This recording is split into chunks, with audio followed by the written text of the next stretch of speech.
So one of the things that I've really struggled with this year as a writing teacher is how to give effective feedback that is good for the students, but not a ton of work on me. And I've also tried to work around this whole let's grade it twice kind of mentality.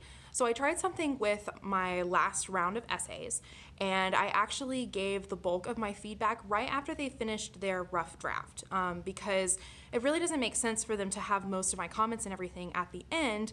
They need it while they're still working on it. So I gave them lots of feedback on a post-it note that I stuck to their paper, and I did go ahead and give them like a formative grade just so they could see like where they were.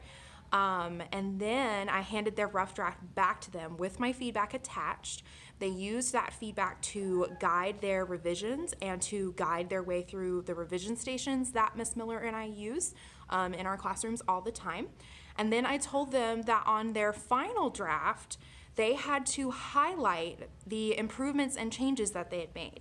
And I'm still kind of fine-tuning this system because a lot of kids would delete like an extraneous sentence or take out some unnecessary words, and then they would be like, well, how do I highlight it? It's gone now. But so I'm still working on that.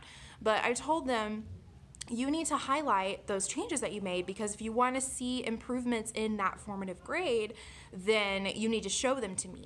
So really the highlighting piece on their final draft became a reflective piece, because they were required to show me their own learning and their own understanding of the improvements that they had made. This made grading their final drafts a breeze, because I told them, I said, if you don't highlight anything, then I'm going to assume you haven't made any changes and that you didn't listen to my feedback, and then your grade's going to be exactly the same. So when I was grading these, I just looked at the parts that they had highlighted because those were the parts where they wanted to show me improvement, and then that was their final grade for that essay. This system worked really well.